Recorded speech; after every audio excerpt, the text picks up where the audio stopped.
y a des jours t'es moins chiant, là t'es chiant aujourd'hui, je peux te le dire. Je suis un master en chiantise, je veux dire s'il y avait un truc que je connais c'est la chiantise quoi. La France. C'est la rate qui se dit la tête, j'ai le genou qui est tout mou. Non mais non, joie de vivre. Make my day. Bonjour et bienvenue dans cette nouvelle opération Frisson spéciale.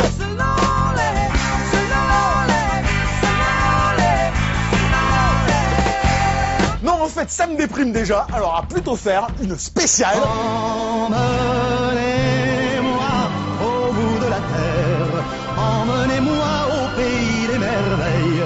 Il me semble que la misère serait moins pénible au soleil. En fait, je suis en train de me demander, c'est quoi le thème de cette émission? Et ouais, je sais, ça n'a pas l'air très clair. Tout ça, c'est contre des récits aux thématiques fascinantes, un retour à des imaginaires décomplexés, et toutefois, le triste sentiment de n'en avoir rien eu à cirer, mais alors que dalle, niente, walou, je dois bien avouer que mon cœur balance. From now on, I want this house to contain nothing but friendship and love and warmth. Avec ma petite sélection du mois, la politique des auteurs se trouve confrontée au paradoxe de la redite, l'excellence technique au méandre du ressenti et le jugement péremptoire à l'émergence de nouvelles formes déstabilisatrices. What, Miss Blue Ball? Ce qui, en langage bovin, revient à dire que je suis bien emmerdé, tiraillé entre la joie de célébrer des démarches audacieuses dont la fabrication témoigne d'un savoir-faire indéniable et le néant émotionnel que j'ai ressenti à leur vision. Prep emergency departure.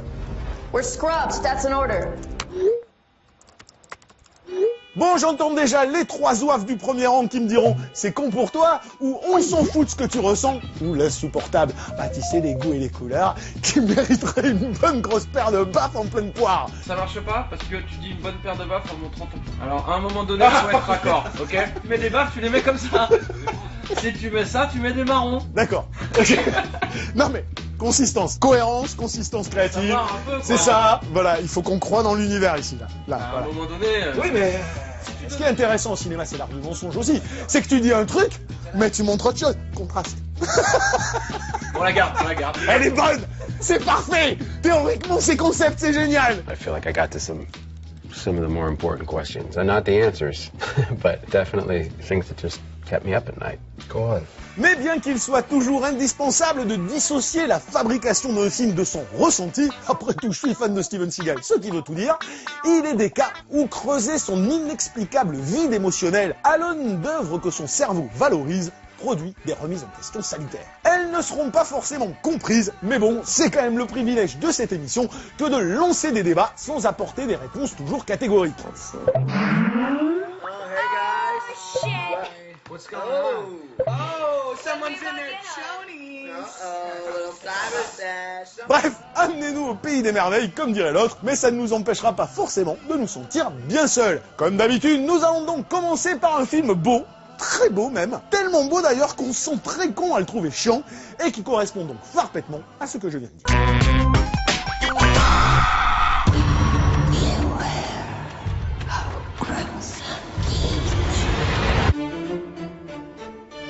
Là, j'aurais dû mettre une robe élégante du XVIIIe siècle pour Crimson Peak. Mais bravo, aujourd'hui, nous allons parler du romantisme gothique. D'ailleurs, je fais la parenthèse, mais Crimson Peak, c'est un peu trop pour moi. C'est pas le Del Toro, vas-y, je me marre, non, c'est...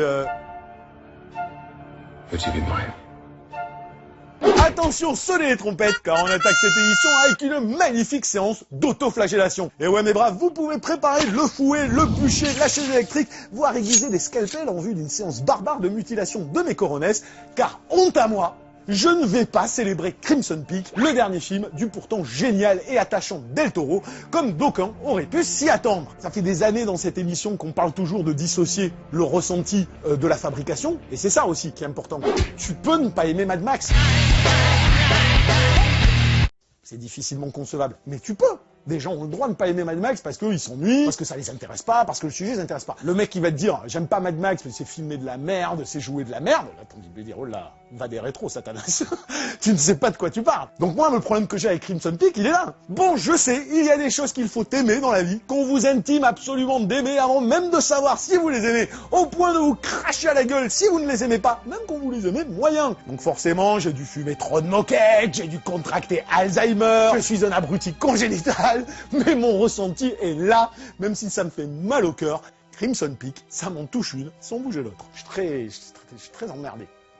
Très emmerdé sur ce film. Et pourtant, tous ceux qui suivent cette émission savent l'admiration inconditionnelle que je porte au film de Del Toro. Même ceux comme Pacific Rim qui sont encore victimes de ricanement. En même temps, quand vous faites avec Blade 2 le meilleur film d'action du monde, avec Le Labyrinthe de Pan le meilleur film de monstres du monde, et avec L'Échine du Diable un des plus grands films fantastiques du monde, difficile de ne pas dégouliner d'admiration béate. C'est que non content d'être un créateur d'univers hors pair et un metteur en scène aux idées visuelles hallucinantes, Del Toro est le plus puissant dealer de dope du cinéma. Jouissif, gorgé d'adrénaline, ultra fun, excitant, émouvant, bluffant, hallucinogène, chacun de ses films assure une défonce émotionnelle sans aucun équivalent. You have no idea what they do. La simplicité, la générosité et l'amour de ce qu'il fait transparaît dans chacune de ses images et s'impose comme des destructeurs de cynisme absolu. Il en est de même avec ce Crimson Peak, généreux en imagerie flamboyante, simple dans le récit classique qu'il convoque et amoureux de tout un pan du cinéma. Incroyable déclaration d'amour au grand maître du fantastique et véritable orgie visuelle qui laisse pontoise notre sensibilité artistique, le film ne mérite pas nuance quant aux grandioses de sa conception. Pour ça, c'est impossible pour moi de dire c'est pas bien Crimson Peak. Non, Crimson Peak, c'est en termes de fabrication, c'est impérial. Mais, et je ne l'attendais pas celui-là, jamais n'ai-je ressenti la même jouissance devant des cadres picturaux auxquels Del Toro m'avait habitué. Jamais n'ai-je ressenti le moindre intérêt pour un récit et une symbolique psychanalytique cousue de fil blanc. Et surtout, jamais n'ai-je ressenti la moindre empathie pour les personnages, la moindre tension face à leur épreuve, la moindre émotion face à leur atermoiement amoureux. C'est comme si tout Del Toro était là, de la référence jouissive à l'excellence de son interprétation, de l'itération sur les monstres, humains cette fois, aux vrais monstres métaphoriques de notre humanité, mais tout cela en pilotage automatique. Même les monstres, j'ai envie de te dire, dans Crimson Peak, ils sont très beaux. Je les ai déjà vus. Désagréable sensation que celle d'avoir déjà vu et compris l'univers, le récit, ses allégories et ses personnages au bout de 5 minutes. La scène finale dans la neige de Crimson Peak est très très belle, mais du gothique dans la neige, j'en avais déjà dans Hellboy, et en 4 plans, le mec il me faisait pénétrer un univers que je voyais pas souvent au cinéma.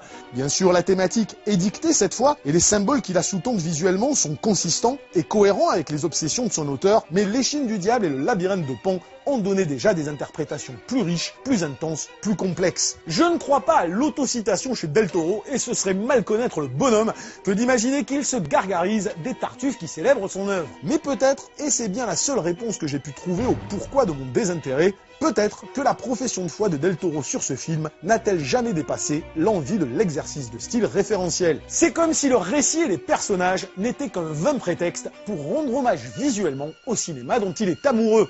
Pour certains, je suis sûr que ça suffira à leur bonheur. Pour moi, personnellement, pas encore. Non, moyen. Bof, pas génial. Manque un petit truc. Il n'y a que des fins de merde. C'est un texte avec que des... Eh ben ça arrive. On n'a pas toujours des fins percutantes. Donc là, j'assume. J'assume que j'ai une fin de merde. Tomorrow, why don't we go out to the post office? I think some fresh air would do you good. Peut-être j'ai placé une distance directe parce que on est dans quelque chose d'extrêmement théâtral. Tout est poussé, donc tous les potards sont poussés dans les costumes, dans les décors. Donc c'est vrai que Jessica Chastain, elle est noire, elle est très noire, c'est très noir. Tu vois ce que je veux dire? L'autre est très blonde, très lumineuse. Et peut-être que cette subtilité que nécessite la réflexion sur le trio amoureux marche moins bien si visuellement on t'y applique à ça des partis pris extrêmement tranchés. Bon, bref, passons. Là où Seul sur Mars, tu vois dans Seul sur Mars que bon ben... Mais en plus t'avais dit, parce que moi j'ai fait Exodius avec toi, Oh, putain, tu m'avais dit... On ne parlera plus jamais de Ridley Scott. Exactement. I guarantee you that at some point, everything's gonna go south on you. Ready? Mais j'ai décidé de parler de celui-là parce que il y a une évolution monumentale. This will come as quite a shock to my crewmates. And to NASA. And to the entire world. But I'm still alive. Surprise. Attention, c'est le mois des surprises dont OP Frisson. Et si à la vue de l'extrait qui vient de passer, vous vous dites que Ridley Scott et son Seul sur Mars vont manger sévère, vous vous carrez le doigt dans l'œil jusqu'à percer le cortex. Du cortex. Parce qu'aussi incroyable que ça puisse paraître, attention, je vais lâcher une bombe. Le dernier film du réal le plus surestimé de la planète est... regardable. Surprise. Exodus, c'était le truc, mais c'était le pompon, quoi. C'est la démarche, c'est là où t'as envie de dire, arrête, stop, ça suffit. Arrête de te prendre pour je sais pas quoi, tu fais n'importe quoi, tu fais n'importe quoi, tu rationalises la Bible, quoi. Faut quand même être le mec le plus con de la Terre pour se dire, attends, là je vais faire un film, et je vais expliquer scientifiquement la Bible.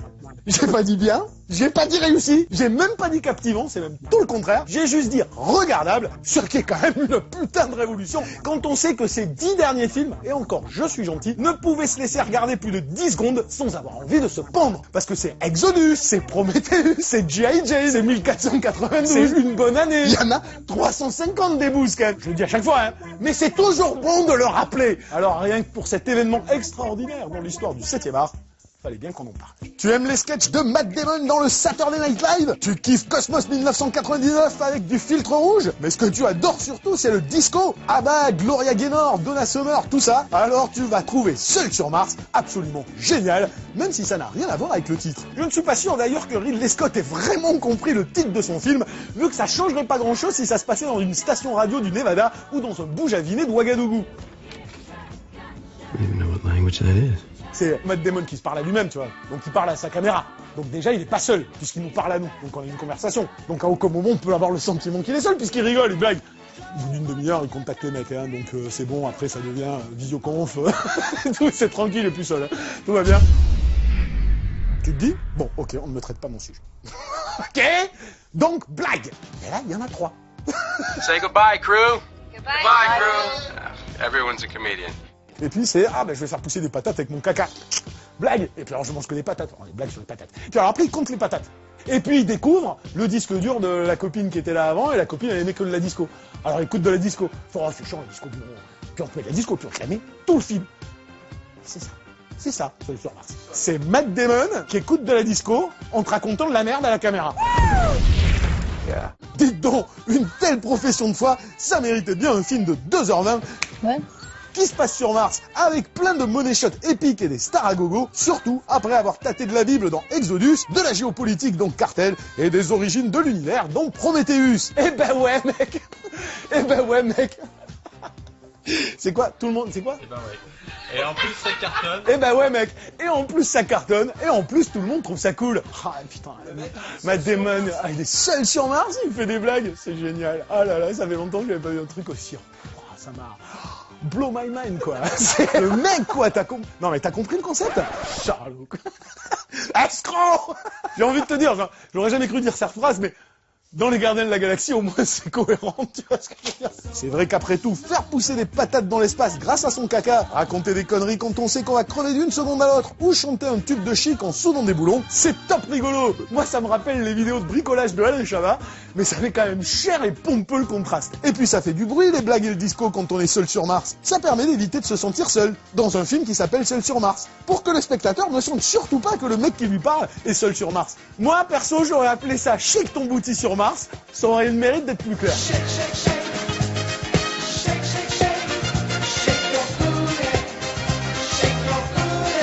Get out. Mais bon, il ne faut pas oublier que Ridley Scott a une seule vocation dans la vie, prouver au monde qu'il est meilleur que tous les connards qui ont réalisé des blockbusters avant lui. It's the definitive survival story. It's almost like a science fiction version of Robinson Crusoe. Sauf qu'après Cécile B2000, Kubrick, Coppola ou carrément lui-même, parce qu'il n'y a pas de petit ego, là on ne sait pas vraiment s'il veut enterrer le seul au monde de Zemeckis ou les Gardiens de la Galaxie de James Gunn. Peut-être Moon, peut-être Silent Running, mais lâche capillotracte. En réalité on penchera surtout pour la pontalonnade Marvel, ce qui n'éclaire pas vraiment la cohérence supposée de l'ensemble de son œuvre. Mais où allons ? Sur Mars. On devrait aller sur Mars. Parce que sur Mars, il y a de la disco, c'est cool. Mais le hic, pour le coup, c'est qu'il suffit d'écouter Ridley Scott 2 secondes pour comprendre qu'il est pas fun, le mec. Il est même carrément chiant. Du coup, sur 2h20, c'est toujours les mêmes blagues, c'est toujours le même disco, et c'est toujours les mêmes patates, parce qu'il a dû mettre 6 mois pour trouver l'idée. 3 blagues à la con et de la disco, bon, ça me va, hein. Ça me fait marrer. Mais ça me fait marrer 20 minutes. Comme le gag, il se répète.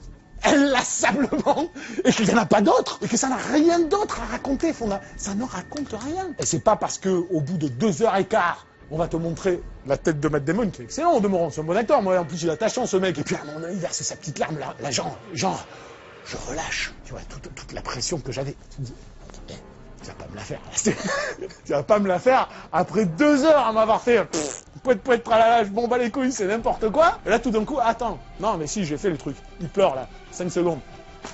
C'est du Ridley Scott quoi. Ce n'est pas parce qu'il a quelque chose à raconter, ce n'est pas parce qu'il a envie de montrer quelque chose. Ce n'est que sur l'autel de qu'est-ce que ça va m'apporter en termes d'image et en termes de statut de metteur en scène. Parce que ce mec, il est là-dedans. Mais revenons à nos moutons. Pourquoi Seul sur Mars est-il regardable alors? Il faut suivre, parce que Matt Damon, il fait des blagues en écoutant de la disco. C'est quand même plus regardable que l'espèce de Moïse névrosé là qui est en train de se pignoler devant un buisson ardent en noir et blanc, quoi. Et puis moi, en plus, j'aime bien les patates. En fait, c'est un YouTuber sur Mars, quoi. Ah non, mais c'est ça le film, c'est un YouTuber sur Mars. C'est exactement, tu as parfaitement résumé ça. C'est Norman, ils ont appelé ça Norman on Mars. He's 50 million miles away from home. He thinks he's totally alone. He thinks we gave up on him. I mean, what does that do to him, man, psychologically? What the hell is he thinking right now? I'm definitely gonna die up here if I have to listen to any more god-awful disco music. Take that shirt off.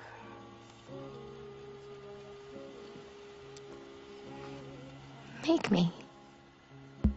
Alors moi c'est le hasard de la vie qui m'a fait regarder. Non, c'est pas vrai, c'est pas le hasard de la vie, c'est pas vrai. Mais c'est pas, je suis mensonger, c'est horrible. C'est un producteur. Mais ça ne peut être qu'un producteur qui te conseille ça. It's kind of threatening, right? Alright, let's just Let's just hang up. Let's just hang up. Tu discutes, ouais. Tu dis que t'as aimé Mad Max, on fait ouais. T'as vu Unfriended? Là tu fais, attends, je veux te voir venir. It's just a stupid troll, dude. Obvious troll is obvious. Attends, c'est génial. C'est un film, il a coûté 2,50 francs, il a fait 60 millions de dollars au box-office. Et là t'as tout compris. Okay, you're a fucking creeper. What do you want? Attention, pour finir, encore une grosse surprise ce mois-ci, qu'est-ce que je suis coquin, avec un film, si on peut appeler ça un film, qui représente a priori tout ce qui ne m'intéresse pas et tout ce que je conchis dans la racole contemporaine. Ah bah tu vois marqué Universal, tu sais, c'est quand même génial, tu vois, depuis ton enfance, tu vois les blockbusters. Là tu dis, ah ouais, c'est le choc là. Je parle bien sûr de cet écran d'ordinateur fait film qu'est Unfriended, parangon de branchitude, qui aligne Adoricain à 2 de QI, Fantastic Soft pour pisseuse, effet de style hype pour congestionner de Tinder et twist taylorisé pour garder ceux qui chattent en jouant d'une main au poker et en se pignolant sur YouPorn de l'autre. Évidemment, ça a l'air très con dit comme ça, mais le résultat est beaucoup moins con qu'il en a l'air. Car il ne faut jamais oublier, comme dirait l'autre, qu'un intellectuel assis, ça va toujours beaucoup moins loin qu'un con qui marche.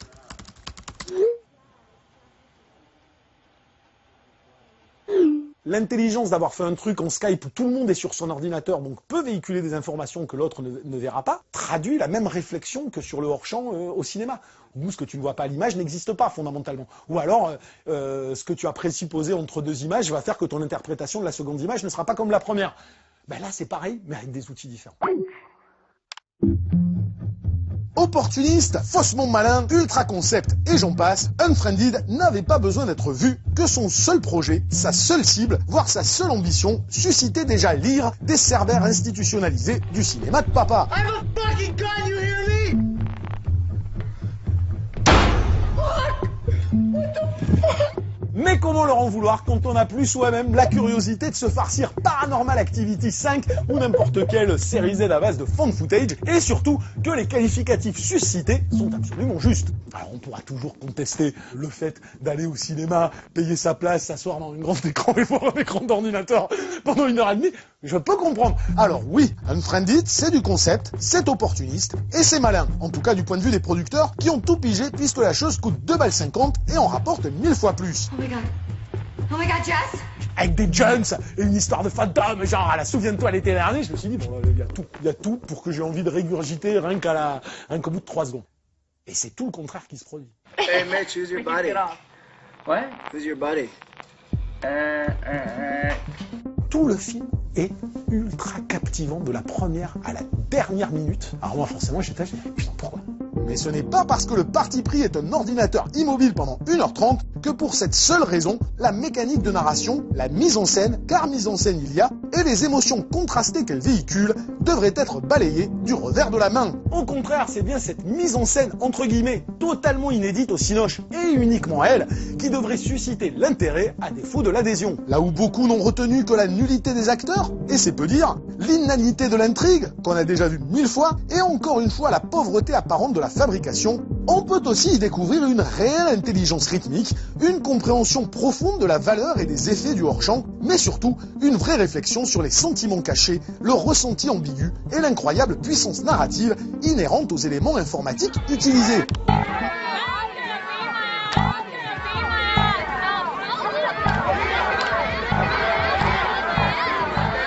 Tout ce qui rend Unfriended captivant, c'est la façon dont le metteur en scène traduit les notions de découpage, de cadre et de narration classique à travers les outils informatiques de notre quotidien. J'avais jamais vu un mec qui me faisait comprendre que le mouvement de ma souris sur l'écran de la petite flèche peut avoir un sens. Dans un autre film, tu vois des mecs utiliser des ordinateurs pour véhiculer une information, rechercher une information. Toute la question de la visibilité d'une information ou de ce que je veux traduire comme information ou pas est sujet à caution dans ce film-là. Guys, he's like sending me something. Oh my god! Where did you get this? This is fucked up! You hear me? Oh.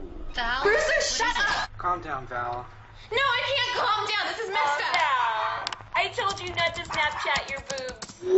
Cette nana qui est sur cet ordinateur que tu vois, et que donc tu vois en mise en perspective puisqu'elle a elle-même l'image de sa webcam sur son propre ordinateur, tu vois la perception qu'elle donne aux autres avec son visage, puis tu la vois taper des trucs, puis effacer, c'est-à-dire qu'elle réfléchit.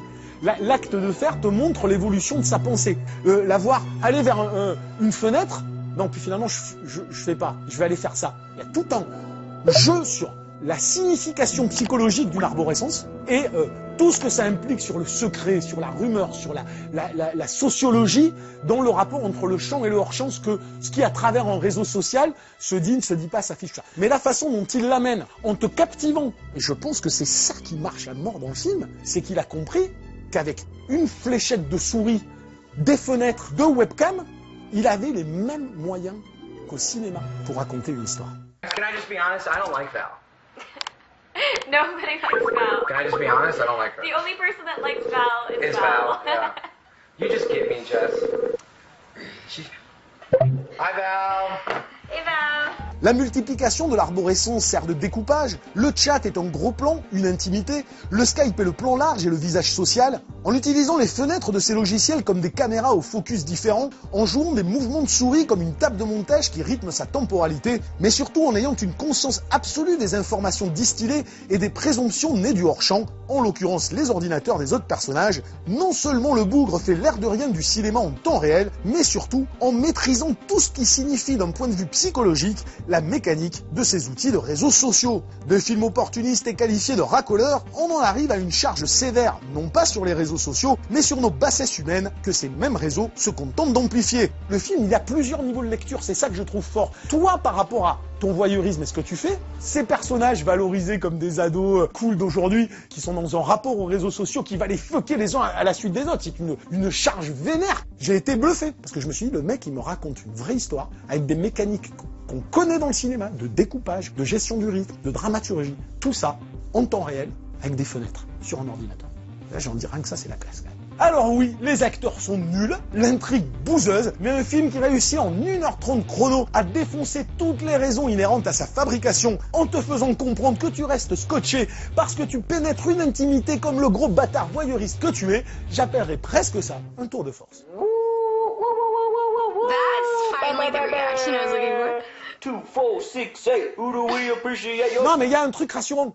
Il y a un truc te dire, tu te dire, il n'y a pas que de la facilité, il n'y a pas que de l'opportunisme. Et puis, excuse-moi, que ce soit le Blair Witch ou que ce soit Rec, c'est pas des films qu'on a considérés comme des purges. Je veux dire, je peux pas dire, ouais, c'est génial, tout ça, je dis, soyez curieux, matez-vous ce truc. Opération Frisson, c'est terminé. Give me the DVDs. You punk motherfucker. Mais des DVD, mais pourquoi des DVD? Tout simplement parce que tous les films qu'on a chroniqués ce mois-ci, on s'en balance. Vous savez très bien que les deux seuls qu'il faut absolument acheter sont La bataille de la montagne du tigre de Tsuyark. Et bien sûr, ai-je besoin de le présenter? Absolument pas.